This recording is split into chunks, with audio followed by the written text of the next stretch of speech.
मेरी समस्या का समाधान। किसी शहर में एक व्यक्ति था। वह हमेशा दुखी रहता था क्योंकि उसकी समस्याएं कभी ख़त्म नहीं होती थी। इसलिए धीरे धीरे उसे ऐसा लगने लगा कि उससे दुखी व्यक्ति संसार में कोई और नहीं है।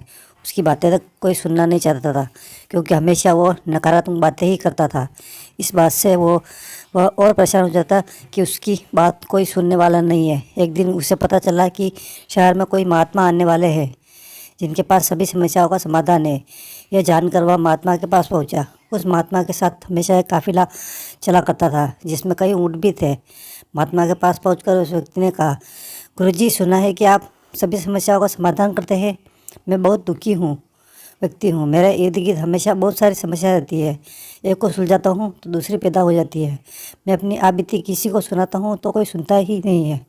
दुनिया बड़ी मतलबी हो गई है। अब आप ही बताइए क्या करूँ। महात्मा ने उसकी बातें ध्यान से सुनी और कहा, भाई, मैं अभी तो बहुत थक गया हूँ, परंतु कल सुबह मैं तुम्हारी समस्या का समाधान अवश्य करूँगा। इस बीच तुम मेरा एक काम कर दो। मेरे ऊँटों की देखभाल करने वाला आदमी बीमार है।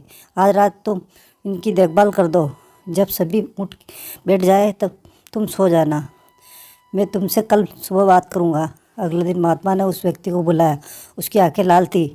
महात्मा ने पूछा, तो बताओ, कल रात कैसी नींद आई? व्यक्ति बोला, गुरुजी, मैं तो रात भर सोया ही नहीं। आपने कहा था जब सभी ऊँट बैठ जाए तब सो जाना, पर ऐसा नहीं हुआ। जब भी कोशिश करके एक ऊँट को बैठा था, दूसरा खड़ा हो जाता। सारे ऊँट बैठा ही नहीं, इसीलिए मैं रात भर सो नहीं सका। महात्मा जी ने मुस्कुराते हुए कहा, मैं जानता था इतने सारे ऊँट एक साथ कभी नहीं बैठ सकते, फिर भी मैंने तुम्हें ऐसा करने को कहा।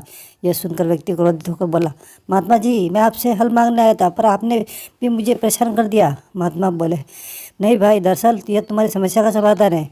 संसार के किसी भी व्यक्ति की समस्या इन ऊँटों की तरह ही है। एक खत्म होती है तो दूसरी खड़ी हो जाती है। अंत सभी समस्याओं का खत्म होने का इंतजार करोगे तो कभी भी चैन से नहीं जी पाओगे। समस्याएं तो जीवन का ही अंग है। इसे महसूस करते हुए जीवन का आनंद लो। जीवन में सहज रहने का यही एक उपाय है। दुनिया के किसी भी व्यक्ति को तुम्हारी समस्याएं सुनने में कोई दिलचस्पी नहीं है क्योंकि उनकी भी अपनी समस्याएं हैं।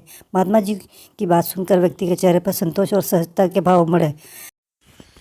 मानो उसे अपनी सभी समस्याओं से निपटने का अचूक मंत्र प्राप्त हो गया हो।